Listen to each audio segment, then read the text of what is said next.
Sahabat YKB, kita kembali berjumpa dalam siaran Pernikahan Bahagia. Siapa di antara kita yang tidak pernah berbuat salah dalam kehidupannya, termasuk dalam kehidupan pernikahan? Rasanya tidak ada, bukan? Nah, suatu kali ada pertengkaran di antara Rano dengan Sarah. Dalam pertengkaran itu kerap muncul kata-kata sebagai berikut, baik dari Rano maupun juga dari Sarah. Kamu tuh ya, selalu aja begitu. Mama juga demikian, kamu juga selalu gak pernah mendengar apa kata papa. Dan seterusnya dan seterusnya. Nah, dalam pertengkaran itu, baik Rano maupun juga Sarah saling menyalahkan pasangan, tapi juga sekaligus mengungkit-ungkit kesalahan-kesalahan pasangan di masa lalu dengan mengatakan, kamu selalu begitu, kamu selalu tidak pernah mendengarkan apa kata suami, dan seterusnya. Nah, pertanyaannya adalah bagaimana kalau kita yang mendengarkan kata-kata yang seperti itu dari pasangan kita? Pasangan kita mengungkit-ungkit kesalahan kita di masa lalu, mempersoalkan apa yang pernah kita kerjakan di masa lalu, termasuk untuk hal-hal yang sudah kita minta maaf kepada pasangan kita.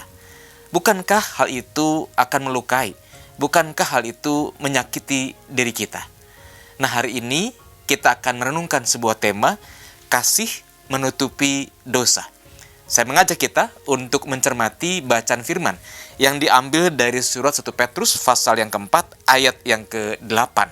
Firman Tuhan berkata, yang terutama, kasihilah sungguh-sungguh seorang akan yang lain, sebab kasih menutupi banyak sekali dosa.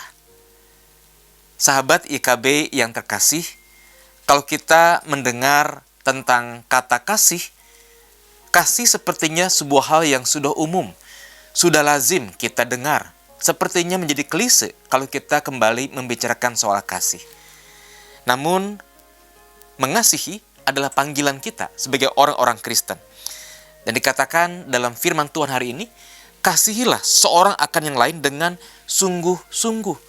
Dengan sungguh-sungguh berarti dengan segenap totalitas kita, termasuk kesediaan kita untuk menutupi segala dosa, untuk menutupi kesalahan-kesalahan pasangan kita, kesalahan sesama kita di masa lalu.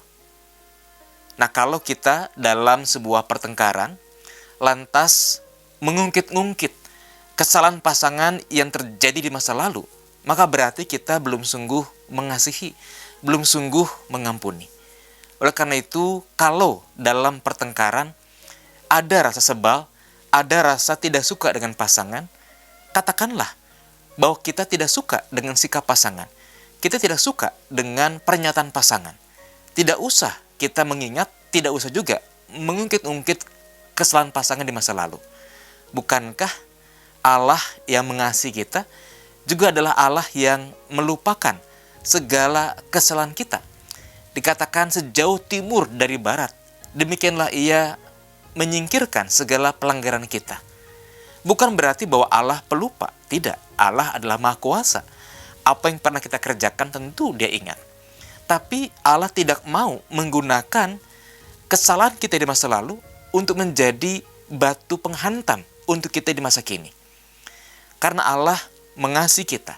Allah tulus mengampuni kita. Oleh karena itu, mari sebagai keluarga, sebagai pasangan suami istri, kita belajar untuk mengasihi dengan sungguh-sungguh, termasuk menutupi kesalahan pasangan kita di masa lalu. Bahwa pasangan kita punya kelemahan, sama, kita pun juga punya kelemahan.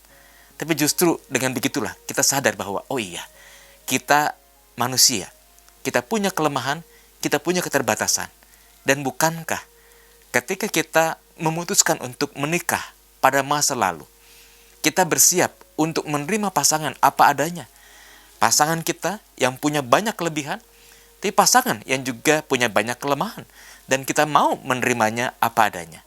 Masakan saat ini kita tidak mau menerima pasangan kita yang punya kelemahan keterbatasan. Bahwa dia punya kelemahan dan dia mengakuinya, dia minta maaf kepada kita. Maukah kita mengampuninya dengan tulus, mengasihinya dengan sungguh, sehingga kita bersedia untuk menutup segala dosa. Mari sahabat YKB yang dikasihi oleh Tuhan, kita perbaiki relasi kita dengan pasangan dengan kesediaan kita mengampuni, memaafkan dengan tulus, dengan begitu kita mengasihinya. Dan kasih itu dikatakan menutupi banyak dosa. Dan kalaupun kita bertengkar, tidak perlu kita mempersoalkan kesalahannya di masa lalu. Sebab Tuhan sudah mengampuninya, kita pun juga sudah mengampuninya, dan kita perbaiki apa yang salah di masa kini untuk relasi yang semakin baik di masa-masa mendatang. Kiranya Tuhan memberkati lewat renungan ini. Amin.